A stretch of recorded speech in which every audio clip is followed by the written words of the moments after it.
Hello అండి. Welcome to Hemagiri vlogs. అందరూ ఎలా ఉన్నారు? మీరు ఫస్ట్ టైం నా ఛానల్‌ని చూస్తున్నట్లయితే నా ఛానల్‌ని సబ్స్క్రైబ్ చేసుకోండి.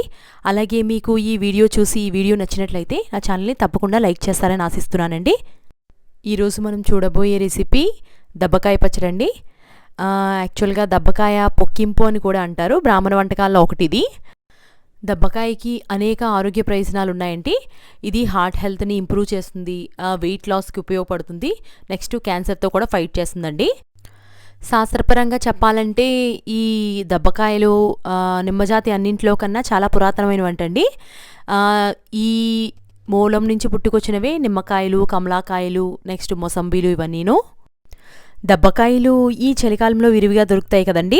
అలాగే వీటిలో ఉన్న vitamin C and antioxidants అత్యధికంగా ఉండడం వల్ల దీనిని మనం ఏదో విధంగా ఆహారంలో కలిపి తీసుకోవడం వల్ల దీనివల్ల కలిగే హెల్త్ బెనిఫిట్స్ని మనం పొందవచ్చు.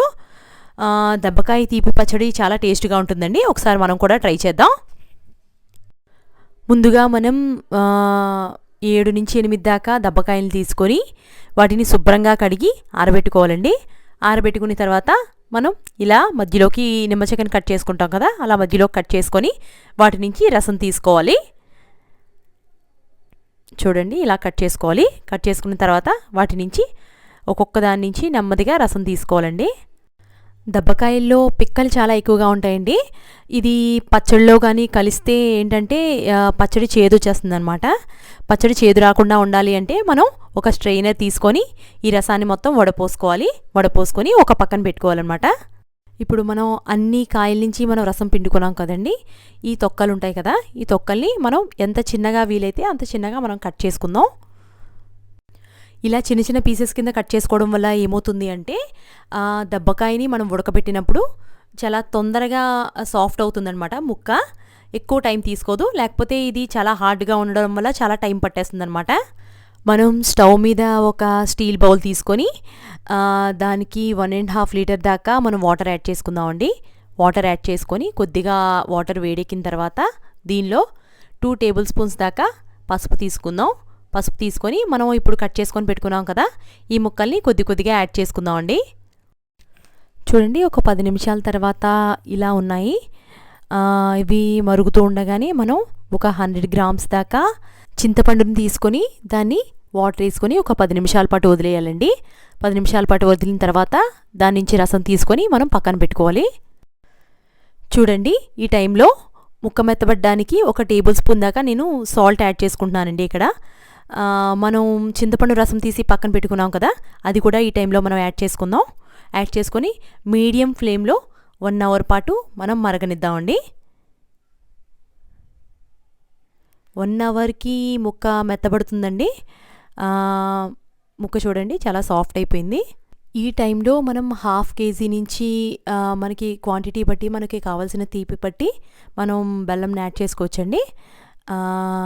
నేనైతే 1/2 కేజీ దాకా యాడ్ చేసుకున్నాను. మీకు కావాలంటే కొద్దిగా ఎక్స్ట్రా కూడా యాడ్ చేసుకోవచ్చు. ఇదే టైంలో 150 గ్రామ్స్ దాకా నేను పచ్చికారం పొడిని యాడ్ చేసుకున్నానండి. నెక్స్ట్ ఒక 80 గ్రామ్స్ దాకా, దానిలో సగం 80 గ్రామ్స్ దాకా నేను సాల్ట్ యాడ్ చేసుకున్నానండి. ఇది ఎప్పటి వరకు బాయిల్ చేయాలంటే ఇది చిక్కబడుతుందనమాట. చిక్కబడినంత వరకు మనం బాయిల్ చేసుకోవాలి. ఇది ఇలా ఉండగానే స్టవ్ మీద ప్యాన్ వేసుకొని లో ఫ్లేమ్లో ఆవాలు ఒక 50 to 70 గ్రామ్స్, మెంతులు ఒక 40 గ్రామ్స్ దాకా తీసుకొని చాలా లో ఫ్లేమ్లో పెట్టుకోవాలండి. బ్రౌన్ కలర్ వచ్చేంత వరకు వేపుకోవాలి. హై ఫ్లేమ్లో పెట్టకూడదు, అస్సలు మాడిపోతాయి అన్నమాట. కొద్దిగా గోరువెచ్చగా ఉండగానే మనం మిక్సీ జార్లో వేసుకొని ఫైన్ పేస్ట్ అవసరం లేదండి, కోర్స్గా గ్రైండ్ చేసుకుందాం. చూడండి, ఈ విధంగా కోర్స్గా ఆడుకోవాలి. ఈ మిశ్రమాన్ని కూడా మనం ఇప్పుడు మరుగుతున్న ఈ పచ్చడి మిశ్రమంలో మనం కలుపుకుందామండి.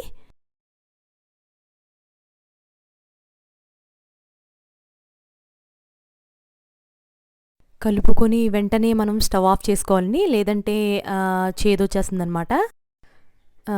స్టవ్ ఆఫ్ చేసుకున్నాం కదండి, మనం గోరువెచ్చగా అయినంత వరకు దీన్ని కలుపుతూ ఉండాలి. కలుపుతూ ఉంటే అది కొంచెం గోరువెచ్చగా అయిన తర్వాత మనం ఇందాక దబ్బకాయ నుంచి రసం తీసుకొని వడపోసుకొని పెట్టుకున్నాం కదండి, దీన్ని కొద్దిగా మనం యాడ్ చేసుకోవాలన్నమాట. చూడండి చిక్కగా ఉన్న పచ్చడి మిశ్రమం ఇప్పుడు మనం ఈ రసం కలపగానే పలచబడింది కదా. ఈ మిశ్రమం చల్లారే కొద్దీ చిక్కబడుతుందండి, ఏం ప్రాబ్లమే లేదు. తాలింపు కోసం మనం ముందుగా ప్యాన్ స్టవ్ మీద పెట్టుకొని దానిలో 250 ml దాకా ఆయిల్ వేసుకొని హీట్ ఎక్కనిద్దామండి. హీట్ కొద్దిగా అయిన తర్వాత దానిలో మనం ఆవాలు కొద్దిగా, జీలకర్ర, ఎండుమిర్చి, కరివేపాకు ఒక్కొక్కటిగా యాడ్ చేసుకొని చిటపట్లు ఆడిద్దామండి. చూడండి చిటపట్లు ఆడుతున్నాయి కదా. ఈ టైంలో మనం స్టవ్ ఆఫ్ చేసుకొని ఇంగువ కొద్దిగా యాడ్ చేసుకుందామండి, లేదంటే మాడిపోతుంది. స్టవ్ ఆఫ్ చేసి యాడ్ చేసుకోవాలి. ఈ దబ్బకాయ తీపి పచ్చడికి నూనె కొద్దిగా ఎక్కువగానే పడుతుందండి. మనం వాటర్లో ఉడకబెట్టుకుంటున్నాం కదా ఈ ముక్కల్ని, దానివల్ల తొందరగా పాడైపోవడానికి ఛాన్సులు ఉంటాయన్నమాట. దానివల్ల మనం కొద్దిగా ఎక్కువగా వేసుకొని తాలింపు వేసుకోవాలి. చూడండి మన దబ్బకాయ పచ్చడి రెడీ అయిపోయింది. చాలా చాలా రుచిగా ఉంటుందండి. వేడివేడి అన్నంలోకి కానీ చపాతీల్లోకి కానీ చాలా బాగుంటుంది. నేను ట్రై చేశాను. ఈ సీజన్లో మీరు కూడా ట్రై చేసి తప్పకుండా ఎలా వచ్చిందో నాకు కామెంట్ చేయండి. మీరు కనుక నా ఛానల్ని ఫస్ట్ టైం చూస్తున్నట్లయితే నా ఛానల్ని సబ్స్క్రైబ్ చేసుకోండి. అలాగే ఈ వీడియో మీకు నచ్చినట్లయితే లైక్ చేయండి. మరిన్ని ఇంట్రెస్టింగ్ అండ్ ఇన్ఫర్మేటివ్ వీడియోస్ కోసం నా ఛానల్ని లైక్ చేయండి, షేర్ చేయండి, సబ్స్క్రైబ్ చేయండి. Thank you for watching. Bye.